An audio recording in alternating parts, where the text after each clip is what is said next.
दार्जिलिंग ये वो जगह है जहां की हसीन और खूबसूरत वादियों को देखने के लिए दूर दूर से न सिर्फ देश से बल्कि विदेशों से भी पर्यटक यहां पर लाखों की तादाद में आते हैं। इस वक्त यहां पर ठंड पड़ रही है लेकिन मौसम बेहद सुहावना है। इसी के नजारे का लुत्फ उठाने के लिए भारी तादाद में इस वक्त भी यहां पर लोगों की मौजूदगी है। लेकिन इसके अलावा यहां का सियासी तापमान चढ़ा हुआ है, यानी कि एक तरफ मौसम की सर्दी तो दूसरी तरफ राजनीतिक गर्मी, जिसकी तपिश यहां पर रहकर महसूस की जा सकती है। दार्जिलिंग के बारे में हम आपको आगे बताएंगे, लेकिन उसके पहले शुरुआत कर लेते हैं। कल चौथे चरण के लिए मतदान होना है। 5 जिलों की 44 सीटों पर जनता वोट डालेगी और इसी वजह से बार बार हम भी आपसे कह रहे हैं कि आपके इलाके में अगर वोटिंग है तो वोट डालने के लिए जरूर जाइएगा। तमाम मुद्दे लगातार चौथे चरण के मतदान को लेकर भी जारी रहे, लेकिन असदुद्दीन ओवैसी की एंट्री ने पूरे के पूरे मामले को बेहद दिलचस्प बना दिया है। MIM के मुखिया की ओर से टोपी का मुद्दा ऐसे उछाला गया जिसकी चर्चा अब जोरों पर होने लगी है। ये टोपी मुस्लिम कार्ड आखिर है क्या? और सबसे बड़ा सवाल पश्चिम बंगाल में इस वक्त ये भी कायम है कि आखिर जुल्फिकार नामक शख्स ने प्रधानमंत्री नरेंद्र मोदी के कान में क्या कहा था? क्या है ये पूरा का पूरा मामला, इस रिपोर्ट में जानिए।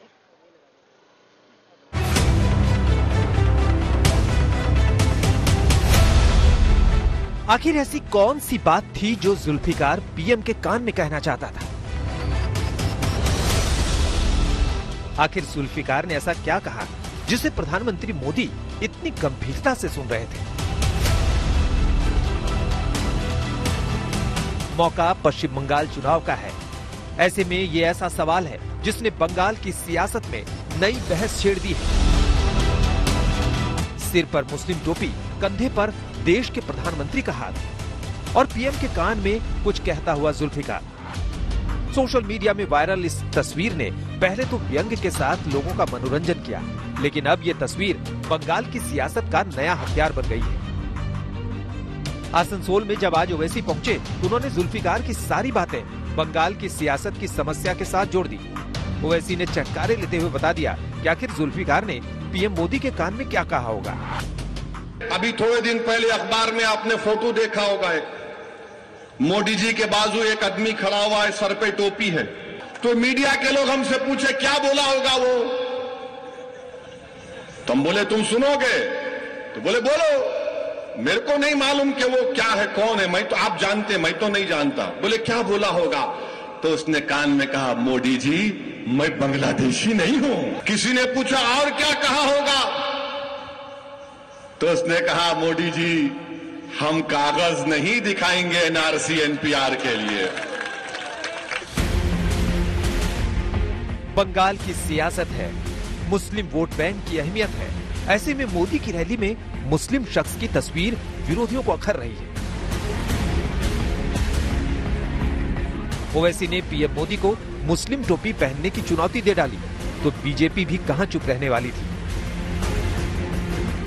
गृह मंत्री अमित शाह ने मौके पर चौका मारा और हिंदू कार्ड खेल दिया।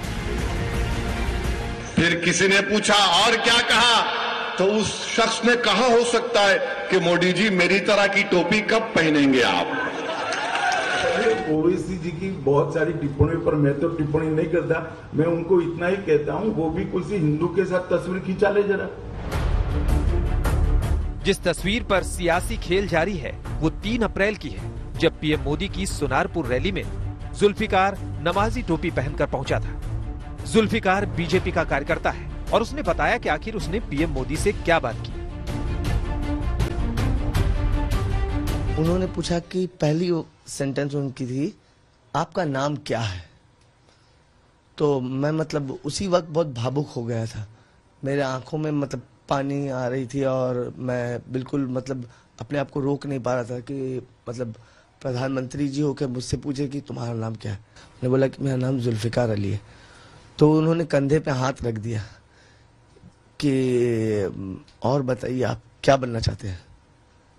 तो मतलब मैं सिर्फ उनके चेहरे को देख रहा था, पढ़ रहा था कि मतलब ये कैसे हैं, उनका आँख कैसा है। तो मैंने बोला कि मुझे कभी काउंसलर नहीं बनना है, कभी MLA नहीं बनना चाहता हूँ, कभी MP नहीं बनना चाहता। तो मैंने कहा कि सर मेरे पॉकेट में मोबाइल था तो मैं मोबाइल को अपना टच कर, सर मैं आपके साथ एक फोटो खिंचाना चाहता हूँ। सेल्फी? मतलब इंटेंशन वही था, बट वर्ड जो था ये वर्ड था, सर मैं आपके साथ एक फोटो खिंचाना चाहता हूँ। तो मोदी जी ने इस तरह इशारा किया, हाँ देखिए। पश्चिम बंगाल की सियासत में ओवैसी की एंट्री भले ही देर में हुई हो, लेकिन मुस्लिम वोट बैंक का गेम शुरू हो चुका है। जिस फुरफुरा के शरीफजादे के साथ मिलकर ओवैसी बंगाल में जमीन तलाश रहे थे, उसने लेफ्ट कांग्रेस से हाथ मिला लिया। ओवैसी की रैलियों को दीदी ने बंगाल में इजाजत नहीं दी। ऐसे में ओवैसी के निशाने पर इस बार दीदी है। यही तो ममता बनर्जी की सबसे बड़ी क्रास हिपोक्रेसी और अपॉर्चुनिज्म है, और इनका ये कम्युनल बिहेवियर है। ममता बनर्जी ने क्या कहा था कि मुसलमान गाय है, कभी लात भी मारती तो कभी दूध भी देती। आप हमको इंसान के तौर पे क्यों नहीं देखते बंगाल के मुसलमानों को? आप उनको जानवर क्यों समझते? आप उनके भी ख्वाहिशात हैं, उनकी उम्मीदें हैं, एस्पिरेशंस हैं, एम्प्लॉयमेंट में, गवर्नमेंट शेयर में, स्कूल्स में, सिविक कम्युनिटीज में। आप उनको गाय समझते हैं और फिर आप ये कहते हैं कि यूनाइटेडली मुझे वोट दो। वो मुसलमान वोट बैंक रहा ही नहीं कभी इस देश में। यहां पर हमेशा मेजोरिटी कम्युनिटी का वोट बैंक रहा और उसी के तहत वो लोग सब काम कर रहे हैं। इसीलिए तो ममता बनर्जी को बोलना पड़ा कि मैं ब्राह्मण हूं, मेरा गोत्रा ये है, चंडी पाठ पढ़ना पड़ा। तो ये सब चीजें हो रही है। और मोदी कहते हैं मैं हिंदू नेशनलिस्ट हूं, ममता बनर्जी कहती है कि मैं हिंदू ब्राह्मण हूं। तो ये हमारा हाल ऐसा है कि इन दो के बीच में हम फंसे हुए हैं। ममता के सामने दो धारी तलवार है। एक और मुस्लिम वोट बैंक खिसकने का डर, तो दूसरी ओर हिंदू वोट बैंक से दूरी। यही वजह है कि जब जब ममता मुस्लिम कार्ड फेंकती है, बीजेपी ध्रुवीकरण के जाल में दीदी को फंसा देती है।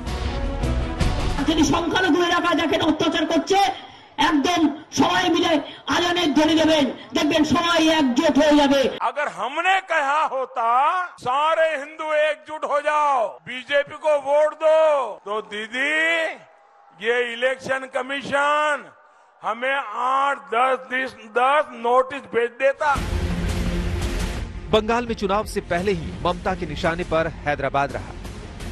ओवैसी पर ममता बीजेपी से पैसे लेने का आरोप लगा चुकी है। वहीं फुरफुरा के पीरजादे ने अब दीदी पर बंगाल में दंगा फैलाने का आरोप लगा दिया है।